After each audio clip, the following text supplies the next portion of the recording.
Hello বন্ধুরা, welcome জানাচ্ছি তোমাদের আরও একটি নতুন ভিডিওতে। আজ আমি আলোচনা করব সব থেকে যেখানে তোমাদের অসুবিধা হয় সেটি হলো মডাল অক্সিলারি ভার্ব উড। এই উড মডাল অক্সিলারি ভার্ব নিয়ে আজ আমি এই ক্লাসে তোমাদের পুরোটা একেবারে জলের মতো পরিষ্কার করে দেবো। তো চলো দেখে নিই আজকে দেরি না করে ক্লাসটি। ভালো করে বন্ধুরা লক্ষ্য করো, যারা আগের ভিডিওগুলি দেখোনি মডাল ভার্ব নিয়ে তাদেরকে বলবো তারা অবশ্যই আমার এই ভিডিওটির ডেসক্রিপশানে সেই ভিডিওর লিঙ্কগুলি পেয়ে যাবে। তোমরা সেখান থেকে প্রতি কটা মডাল অক্সিলারি ভার্বের ভিডিও ভালোভাবে দেখে নেবে, দেখবে কোনো অসুবিধা থাকবে না তোমাদের মডাল অক্সিলারি ভার্ব নিয়ে। তো চলো আজকের ক্লাসটি আমি শুরু করে দিচ্ছি বন্ধুরা। উড, এই উড উইল এই মডাল অক্সিলারি ভার্বের পাস্ট টেন্স হলেও আমরা উডকে প্রেজেন্ট টেন্সও ব্যবহার করতে পারি। যারা উইল এই মডাল অক্সিলারি ভার্বের ব্যবহার জানো না তাদেরকে বলবো এই ভিডিও ডেসক্রিপশনে তোমরা সেই ভিডিওটি পেয়ে যাবে, ভালো করে দেখে নেবে। বন্ধুরা, এই উডের অনেক ব্যবহার আছে, আমি খুবই গুরুত্বপূর্ণ কয়েকটি ব্যবহার নিয়ে এই ক্লাসে আলোচনা করছি। দেখো, ইচ্ছা অনুসারে আমরা উড ব্যবহার করতে পারি।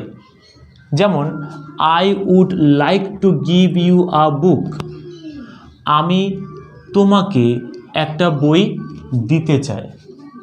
আমার ইচ্ছা যে আমি তোমাকে একটি বই দিতে চাই। তাহলে এই যে কোনো কিছু মনের ইচ্ছা প্রকাশ করার জন্য আমরা বর্তমানে এই উডের ব্যবহার করতে পারি। পরের বাক্যটা দেখো, Suman would like to dance, Suman নাচ করতে চায়। সুমনের মনে ইচ্ছা, সে নাচ করবে। আমরা যখন কোনো বাক্যে ইচ্ছার কথা বলবো, মনের কোনো ইচ্ছা, উইশ বা ডিজায়ার, এখানে খেয়াল করো, would you like to play with us, তুমি আমাদের সাথে খেলতে চাও। শুধু নিজের মনের ইচ্ছাটাকে প্রকাশ করছে না, অন্যের মনের ডিজায়ার বা ইচ্ছাটাও জানার জন্য আমরা এই উড মডাল অক্সিলারি ভার্বটি ব্যবহার করতে পারি। তো চলো দেখে নিই পরের ব্যবহারটি। বন্ধুরা, পরে উড ব্যবহার করা হয় অনুরোধ করার অর্থে, রিকোয়েস্ট করার ক্ষেত্রে আমরা উড ব্যবহার করতে পারি। যেমন would you please give me your pen, দয়া করে আমাকে তোমার পেনটি দেবে। কাউকে রিকোয়েস্ট করা হচ্ছে, এক্ষেত্রে আমরা কিন্তু উড ব্যবহার করতে পারি। Would you dance with us, তুমি কি আমাদের সাথে নাচ করবে। তাহলে এখানে কি বলো, পোলাইটলি বলা হচ্ছে, পোলাইটভাবে কাউকে অনুরোধ করা হচ্ছে যে তুমি কি আমাদের সাথে নাচ করবে। তাহলে এই ক্ষেত্রে আমরা উড এই মডাল অক্সিলারি ভার্বটি ব্যবহার করতে পারি। পরে দেখিনি পছন্দ অনুযায়ী কি করে আমরা এই উড মডাল অক্সিলারি ভার্বটি ব্যবহার করতে পারি। দেখো, পছন্দ, এই বাক্যটা দেখো, would you take pen or book, pen অথবা বুক, পেন অথবা বই এর মধ্যে তুমি কোনটা নেবে।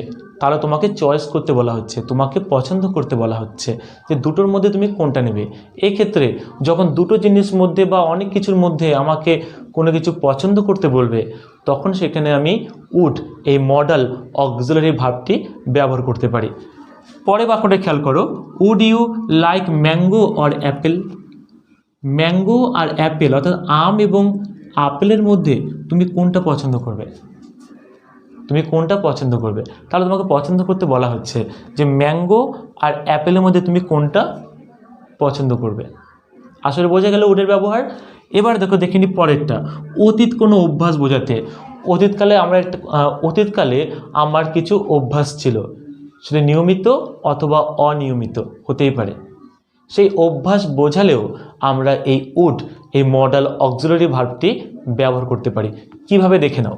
হোয়েন আই ওয়াজ ইয়াং, যখন আমি কম বয়সী ছিলাম, অতীতের কথা বলছে। আই উড প্লে ক্রিকেট, আমি তখন ক্রিকেট খেলতাম। তাহলে কি বুঝলে যে অতীতের কোনো অভ্যাস বোঝালে আমরা সেখানে উডের ব্যবহার করতে পারি। আবার দেখো পরের বাক্যটা, হোয়েন আই ওয়াজ কলকাতা, যখন আমি কলকাতায় ছিলাম। I would play football daily, আমি তখন ডেইলি নিয়মিত ডেইলি ফুটবল খেলতাম। তাহলে এই অতীতকালে কোনো অভ্যাস বোঝালে সেক্ষেত্রে আমরা উড এই মডাল অক্সিলারি ভার্বটি ব্যবহার করতে পারি। আবার দেখো পরেরটা, উইল এর পাস্ট ফর্ম। উইল এর পাস্ট ফর্ম, আমি ভিডিও শুরুতে বলেছিলাম যে উইলের পাস্ট ফর্ম হিসাবেও এই উডকে আমরা ব্যবহার করতে পারি। আমি পরবর্তীকালে তোমাদের ন্যারেশনের ক্লাস দেব। ওই ন্যারেশনে দুটি অংশ রয়েছে, একটা হলো ডাইরেক্ট স্পিচ, একটা হলো ইনডাইরেক্ট স্পিচ। কর্তা বা সাবজেক্ট যখন কথাটা নিজেই বলে তখন সেটি হয় ডাইরেক্ট স্পিচ, আর কর্তার কথাটি যখন অন্য কেউ বলে দেয় তখন সেটি হয়ে যায় ইনডাইরেক্ট স্পিচ। কর্তা যখন বলে কথাটি তখন কিন্তু প্রেজেন্ট টেন্সে বলে, কিন্তু কর্তার কথাটি যখন অন্য কেউ বলে তখন সেটি কিন্তু সে পাস্ট টেন্সে বলে। আশা করি বুঝতে পেরেছ। এই ক্ষেত্রেও আমরা সেটাই দেখব। এক্ষেত্রে আমরা সেটাই দেখব যে উইল যেখানে ব্যবহার করা হয় সেখানে আমরা উড ব্যবহার করতে পারি।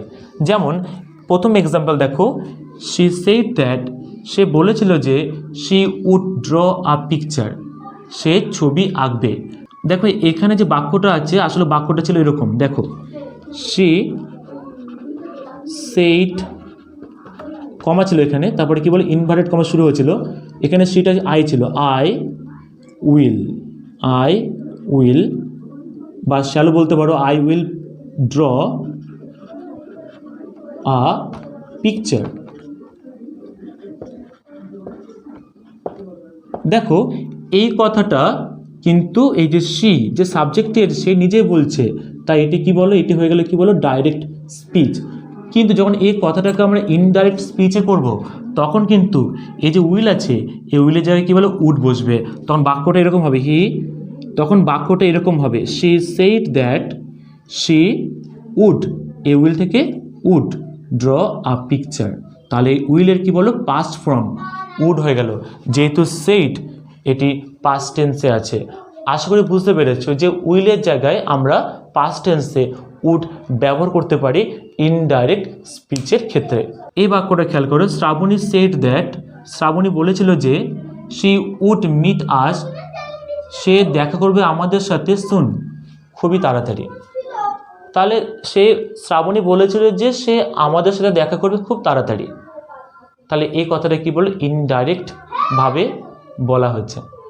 এই ক্ষেত্রে আমরা উইল এর পাস্ট ফর্ম হিসাবে উডকে ব্যবহার করতে পারি। তো চলো বন্ধুরা দেখে নিই উডের আরও একটি ব্যবহার, গুরুত্ব অর্থাৎ প্রেফারেন্স। আমি কোনটিকে প্রেফার করব, কোনটিকে গুরুত্ব বেশি দেব, সেক্ষেত্রেও আমরা কিন্তু উড এই মডাল অক্সিলারি ভার্বটি ব্যবহার করতে পারি। তো চলো দেখে নিই। দেখো প্রথম বাক্যটা, I would rather die than beg, ভিক্ষা করার থেকে আমি মরে যাব। ভিক্ষা করার চাইতে মরেই যাব, কিন্তু ভিক্ষা আমি করব না। তাহলে এই যে ভিক্ষা করা আর মরে যাওয়া, এই দুটোর মধ্যে মরে যাওয়াকে আমি বেশি গুরুত্ব দেব, আমি ভিক্ষা করব না। তাহলে যখন কোনো কাজকে প্রেফারেন্স দেওয়া হবে, কোনো কাজকে গুরুত্ব দেওয়া হবে অন্য একটি কাজ থেকে, সেখানে আমরা উডের ব্যবহার করতে পারি। এ বাক্যটা খেয়াল করো, she would rather read than watch TV, TV দেখা চাইতে সে পড়াশোনা করবে। তাহলে এই টিভি দেখাটা তার কাছে গুরুত্ব কম পাচ্ছে, এখানে রিড পড়াটা তার কাছে বেশি গুরুত্ব পাচ্ছে। যখন দুটি কাজের মধ্যে আমরা বা দুটি কাজ বা অনেক কাজের মধ্যে আমরা যখন একটিকে, দুটি কাজ বা তার বেশি কাজের মধ্যে যখন আমরা একটিকে প্রেফারেন্স দেব, একটিকে গুরুত্ব দেব, সেক্ষেত্রেও আমরা এই মডাল অক্সিলারি ভার্বটি ব্যবহার করতে পারি। বন্ধুরা খুব সহজে তোমরা এই ক্লাসটি বুঝতে পেরেছ। ভিডিওটি ভালো লাগলে অবশ্যই আমার এই চ্যানেলটি সাবস্ক্রাইব করবে এবং অবশ্যই এই ভিডিওতে লাইক করবে এবং শেয়ার করবে। অনেক অনেক ধন্যবাদ এতক্ষণ ধরে ভিডিওটি দেখার জন্য।